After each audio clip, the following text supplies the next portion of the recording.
The Columbia Workshop, under the direction of Irving Reese.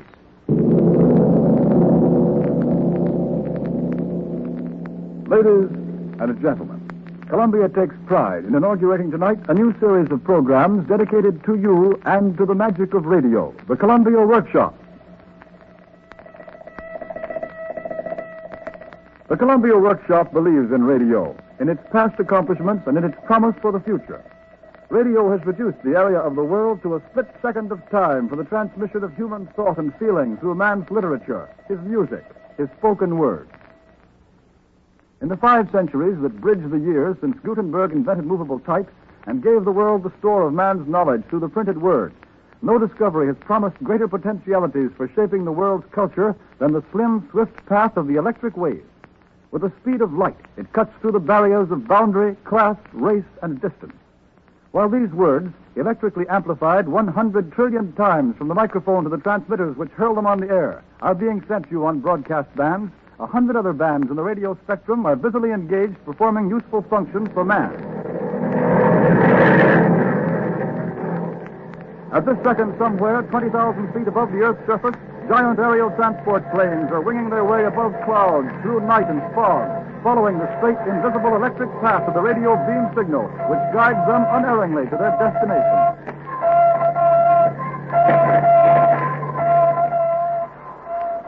On the high seas, or near treacherous shoals and reef-strewn waters, the signal of the radio compass station points the way for mariners when the stars are hidden and the sextant useless.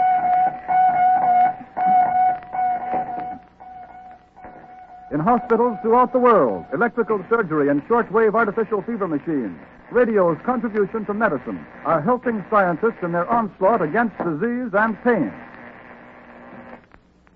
The Columbia Workshop dedicates itself to the purposes of familiarizing you with the story behind radio, both in broadcasting as well as in aviation, shipping, communication, and pathology, and to experiment in new techniques with the hope of discovering or evolving new and better forms of radio presentation, with a special emphasis on radio drama, to encourage and present the work of new writers and artists who may have fresh and vital ideas to contribute. The workshop earnestly asks your participation in these and future experiments. Your response alone will enable us to judge our progress, and we shall appreciate your letters, your criticisms, and your suggestions. Now, tonight we wish to try an unusual experiment in dramatic presentation. We're going to present 2 well-known short plays. One has been written for the microphone and one for little theater presentation. In the radio play, A Comedy of Danger by Richard Hughes, first produced by the British Broadcasting Company, the author created his setting for radio's dimensions alone. It would be almost impossible to present this play properly on a stage or on a screen. We shall attempt to produce the play, giving it every advantage of radio technique. And after you hear A Comedy of Danger, we shall present Percival Wilde's one-act play, The Finger of God. This play will be presented with a technique never attempted in radio before. Mr. Myron Sattler, well-known director of the Little Theater, has been asked to stage this play in the studio exactly as if he were presenting it before a theater audience. The performers will pay no attention to the microphone. They'll move around as the stage business demands on a special set which we have erected in the studio. Through the cooperation of the Columbia Engineering Department, a parabolic microphone, which can be focused like a spotlight, will be trained on the actors from a distance of 20 feet and will follow their movements as they go through the business the play calls for. But first, the radio play, A Comedy of Danger.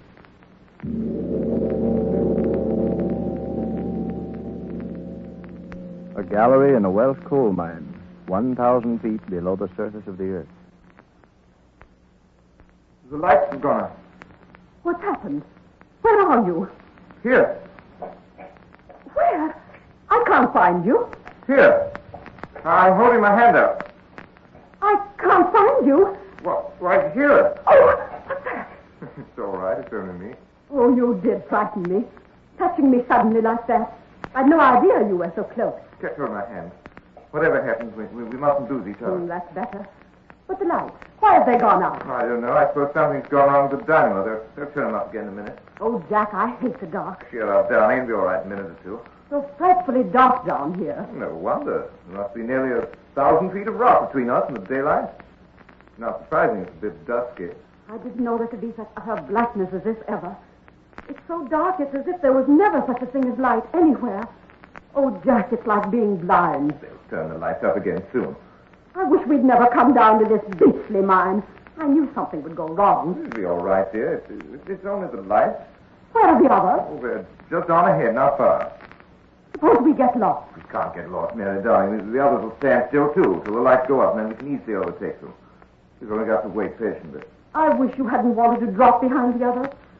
Oh, Jack, I'm afraid of the dark. My mistake. Buck up, Mary, old girl. It'll soon be over. Listen. There's someone coming. All the incompetent idiots. Turning their lights off just when the party of visitors were seeing the place. Oh, it's Mr. Bax. Hello? Hello, who's there? Of all the stupid, meddlesome idiots that I ever saw. Oh, Mr. Bax, what's happened? Is it all right? It is all right indeed. Leaving us suddenly in the dark like this. But there has been an accident. Goodness knows I'd expect anything of a country like Wales. Wretched, incompetent. Their houses are full of cockroaches.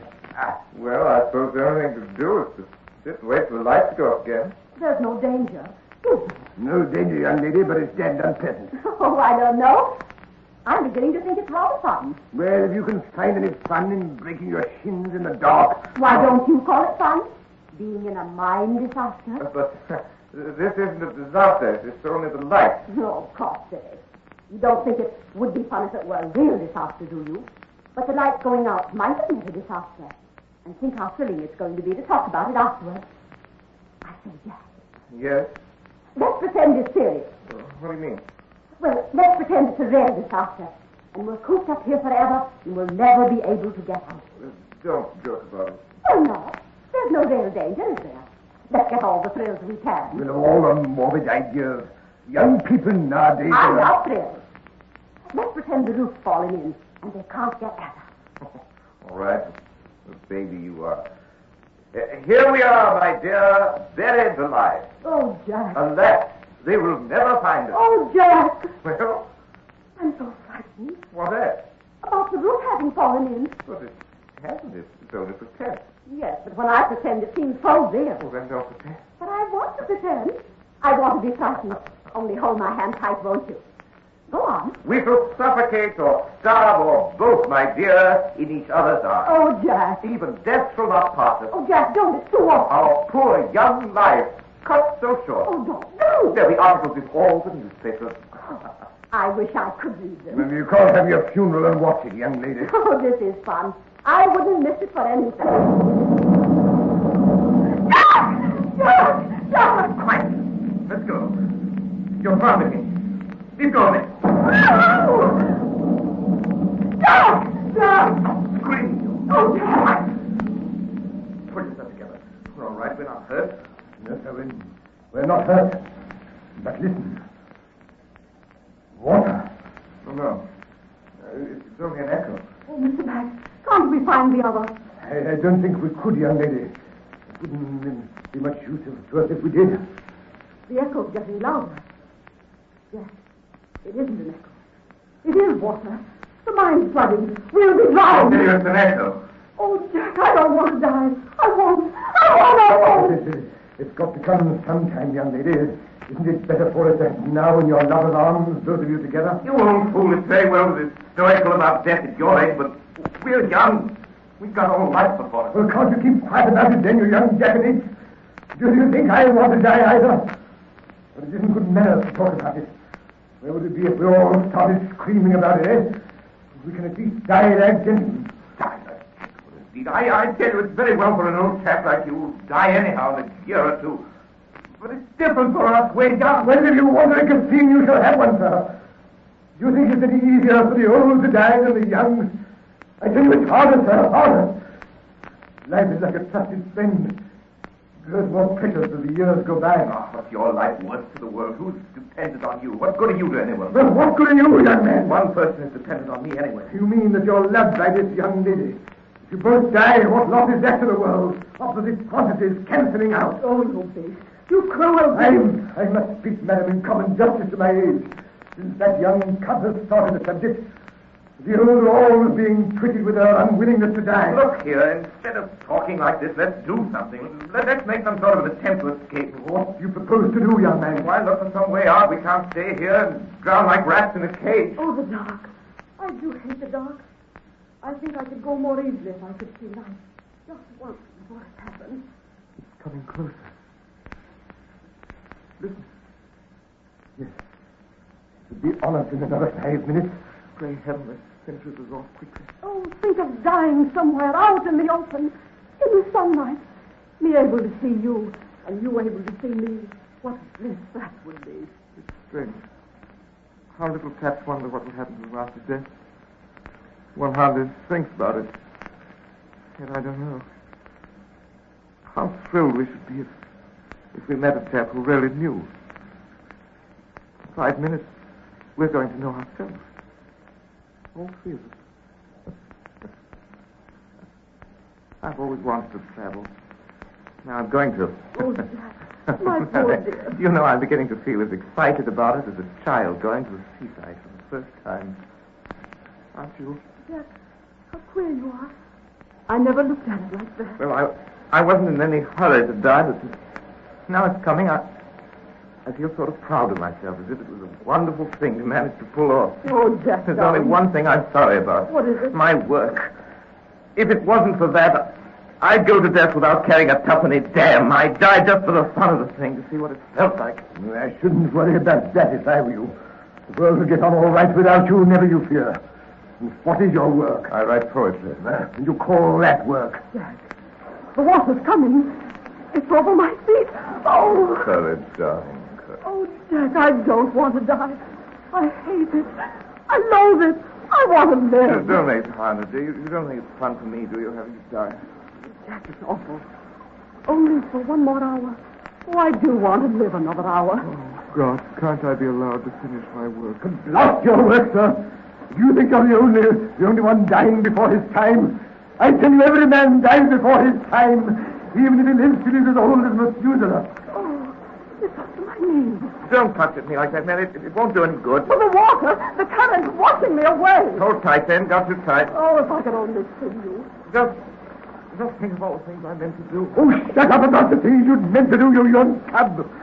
Will you realize we're all in the same boat, and it's as hard for me to die as it is for you? Or worse, by Gad, 1,000 times worse. You hoary old sinner! Can't you prepare to get out of the world instead of cursing at me? Oh, Jack, let's pray. Pray if you like, Mary. I can't. Oh, Jack, don't! I can't die. I'm an old man. I won't. Oh, hold yourself in, you old coward. Oh, Mr. Bax, I'm quite calm now. I don't mind dying. Nor do I. Not so quick. Help me! Help me! Help! Help! It's no good, Mr. Bax. No one can possibly hear us. The only thing is to keep calm. It won't be long now. Oh, help! Help! Help! What's that? Help! Help! Then shut up! We ought to listen. It's up to my waist, Jack. My God, I would catch him. We're here! Find her alone! They'll find our bodies. That's all. They'll find us if they're quick enough. Find her alone! Still! That's right! They can't be quick enough. Besides, I don't want them to find me. Help! Be quick, you fools! Quick, we're drowning! Oh, why can't you behave sensibly? Jack, darling, I'll never leave you. How do you know they let you stay with him, you little fool? What do you know of death? Death being nothing. Not even a breath of the wind or a mere drop of the rain. Not even a dirty ghost dragging its chains on the staircase. It's up to my chin. Help me. Let me lift you in my arms, darling. Then when it gets up to my chin, we'll die together. Tell me, it isn't true what he's been saying. No, darling. Of course it's not true. Hurry up, you ghost! You blockhead! Smash your way in! We're drowning, I tell you! Drowning! Quick! Quick! Goodbye, Jack, dear. They must be nearly through. Oh, this suspense! How much longer before we know whether we're going to live or die? I don't care which, but I do want to know! Look! There's a light! A hole in the roof! Quick! They're through! Quick! Below there! Catch on to the rope! Quick! I'm an old man! There's a girl here! My God, Jack. Here, shave. Come along, young lady. I've got the rope. Thanks. No, never mind. I'll set up here. She'll be all right. I'll give you something to write about, too, my boy. All right above there. Have you got her? Right. Elbow Nick. Up you go, quick, Mr. Beck. The water's still rising. No, my boy. After you, you're more value in the world than I am. Nonsense, sir. After you, you're an older man than I am. Quick now. There won't be time. You've got nearer to think of now, Jack. Fall away above there. No. Melody. It's me you're holding up. You ought to be back. We'll have you up first. There's no time to wait.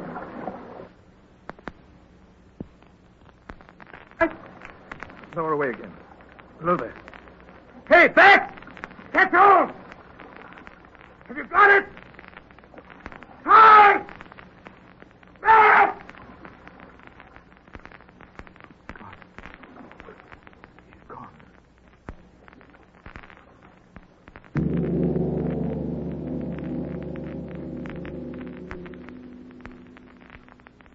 And now we are about to present Percival Wilde's play, The Finger of God, with a technique heretofore untried in radio. An engineer is stationed about 20 feet from the performers, focusing a parabolic microphone on them as they move around the especially set stage. This will allow them an unrestricted movement, which ordinarily cannot be done in present radio production. Percival Wilde's The Finger of God.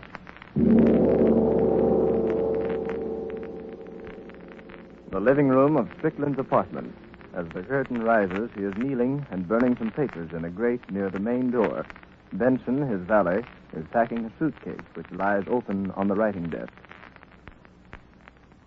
Benson, Yes, sir? close the window. It's cold. Yes, sir. Why, sir, the window's closed. It's been closed all evening. Benson, Yes, sir. don't forget a heavy overcoat. I've put it in already, sir. Plenty of fresh linen, Yes, sir. collars and ties. I've looked out for everything, sir. You sent off the trunks this afternoon? Yes. You're sure they can't be traced? I had one wagon taken to a vacant lot, and another wagon taken to the station. Good. I checked them through to Chicago. Here are the checks. What train do we take, sir? I take the midnight. You follow me sometime next week. We mustn't be seen leaving town together. How will I find you in Chicago? You won't. You'll take rooms somewhere, and I'll take rooms somewhere else till it's all blown over. When I want you, I'll put an ad in the Tribune. You don't know when that will be, sir. As soon as I think it's safe. Maybe 2 weeks, it's maybe a couple of months. But you'll stay in Chicago till you hear from me one way or the other, you understand? Yes, sir. Have you plenty of money? Not enough to last a couple of months. Well, how much do you want? 500 or 600. Wait a minute, I left that much in my bureau drawer. Oh, Mr. Strickland. Yes? It's the midnight train for Chicago, isn't it? Yes.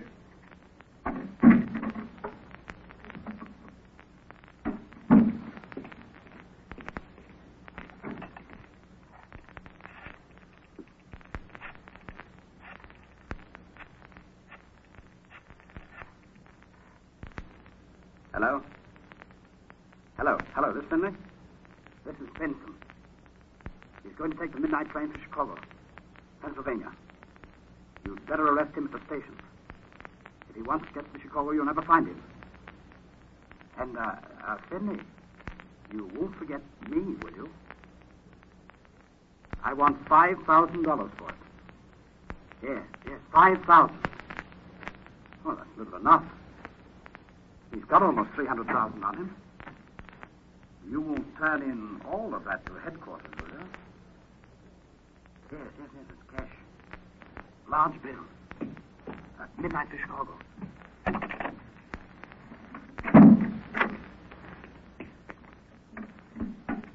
Here's your money, Benson. Thank you, sir. Shall I go now? No, wait a minute.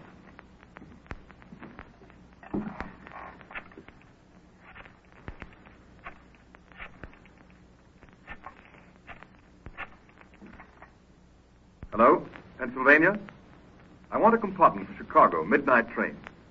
Yes, tonight. Don't give your own name. No. The name is Stephen. Oh, you have one reserved in that name already? Well, this is Alfred Stephen. You have it reserved in that name? Then give me another compartment. What?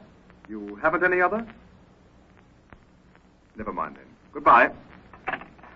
Benson, go right down to the Pennsylvania and get the compartment reserved for Alfred Stevens. You've got to get there before he does. Wait for me at the train gate. Yes, sir. Now, don't waste any time. I'll see you later. Very well, sir.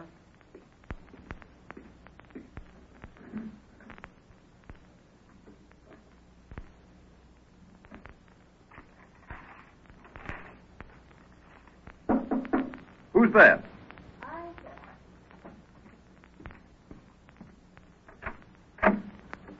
Who are you? Why, don't you remember me, sir? No. I'm from the office, sir. The office? Your office. I'm one of your personal stenographers, sir. Oh, I suppose I didn't recognize you on account of the hat. Well, what do you want? There were some letters which came late this afternoon. You're bothering me with them now. I've got no time for that. You'd better go. I thought you'd want to see these letters. Plenty of time tomorrow. But you won't be here tomorrow, will you? Won't be here? What do you mean? You're taking the train to Chicago tonight. Well, how did you know? Taking a train to Chicago? Of course not. What put that into your head? Why, you told me, sir. I told you? You said so this afternoon. I didn't see you this afternoon. No, sir. Then I found this timetable. Where did you find it? On your desk, sir. On my desk. Yes, sir. You're lying. Mr. Strickland. That timetable never reached my desk. I lost it between the railroad station and my office. Did you, sir? But it's the same timetable, you see. You checked the midnight train. I reserved a compartment for you. You reserved a compartment? I knew you'd forget it. You have your head so full of other things. So I telephoned as soon as you left the office. I suppose you made the reservation in my own name? No, sir. I thought you'd prefer some other name. You didn't want your trip to be known. No, I didn't. What name did you give? Stevens, sir. Stevens? Alfred Stevens. What made you choose that name? I don't know, sir. You don't know? No, sir. It was just the first name that popped into my head. I said Stevens, and when the clerk asked for the first name, I said Alfred. Have you ever known anybody of that name? No, sir. You're sure you never knew anybody of that name? How can I be sure? I may have. I don't remember it. How old are you? You're not 20, are you? You think so? And I'm 47. It was more than 25 years ago. You couldn't have known. No, sir. What is your name? Does it matter? You didn't recognize my face a few minutes ago. My name can't mean much to you. I'm just one of the office force. I'm the girl who answers when you push the buttons 3 times. These are the letters I brought with me. Well, what are they about? Well, this one's from a woman who wants to invest some money. How much?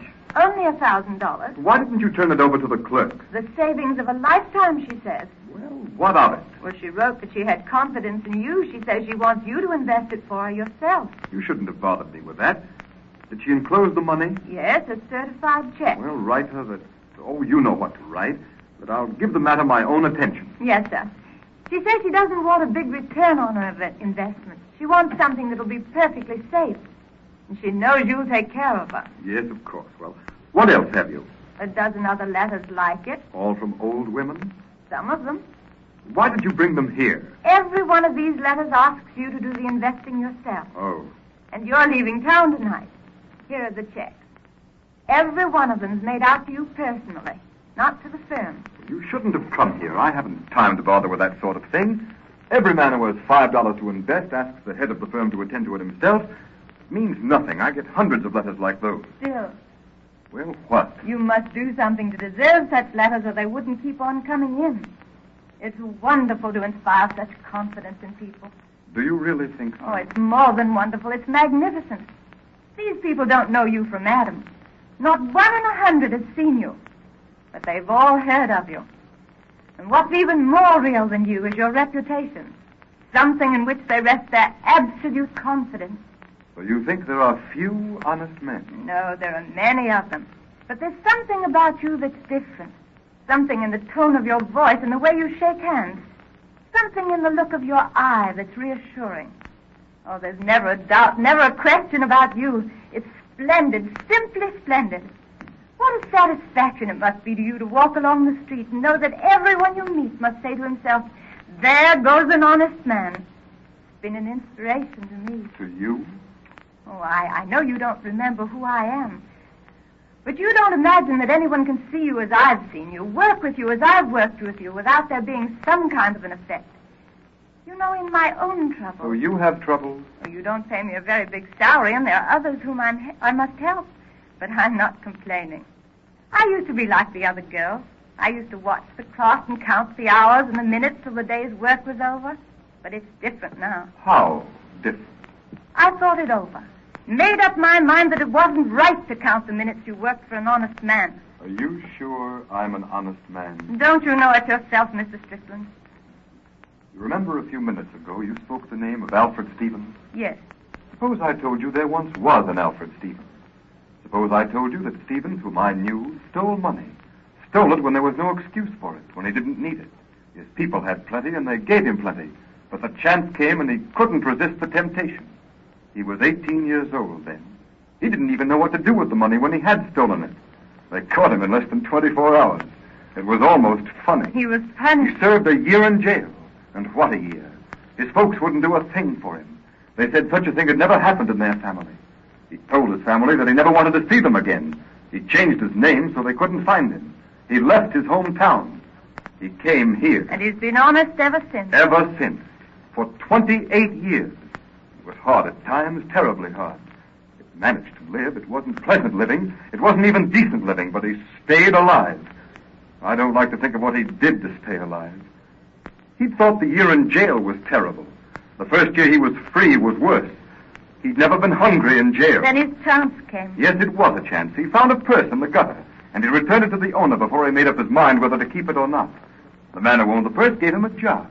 Then they said he was a hard worker, and they promoted him. They made him manager. They gave him more chances to steal.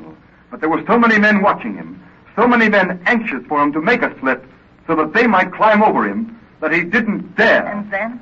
Well, the rest was easy. Nothing succeeds like a good reputation. And he didn't steal because he knew they'd catch him. But he wasn't honest at bottom. The rotten streak was still there. After 28 years, things began to be bad. He speculated, lost all his money, and made up his mind to take other money that wasn't his. It was wrong. It was the work of a lifetime gone. But it was the rottenness in him coming to the surface. It was the thief he thought dead coming to life again. What a pity. He'd been honest so long, he'd made other people think he was honest. Was he wrong, Mr. Strickland? Stevens, please.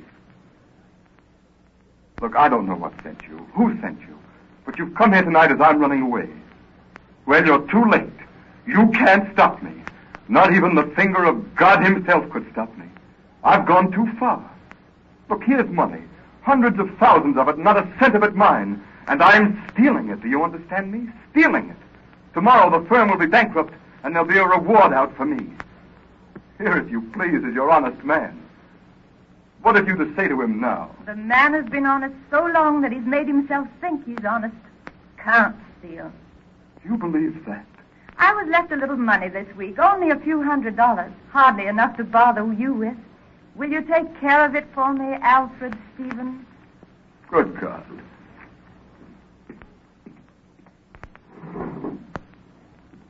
What a beautiful night. Thousands of sleeping houses, millions of shining stars, and the lights beneath. And in the distance how the stars and the lights meet, so that one cannot say, here God ends, here man begins.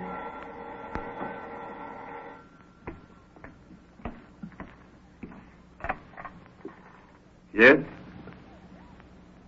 You're afraid I'm going to miss the train? Well, I am going to miss it. I'm going to stay here and face the music. I'm an honest man, do you hear me? I'm an honest man. There. Did you hear what I told him? Did you hear what I... Why, where are you? Where are you? Why, she's gone. She was never here at all. The Columbia Workshop has presented as its first program a demonstration of radio and stage technique. Will you write and tell us how you liked the demonstrations and whether or not the illusion in the stage play had any advantages or disadvantages over the radio presentation? The Columbia Workshop's presentation was conceived and directed by Irving Reese. This is the Columbia Broadcasting System.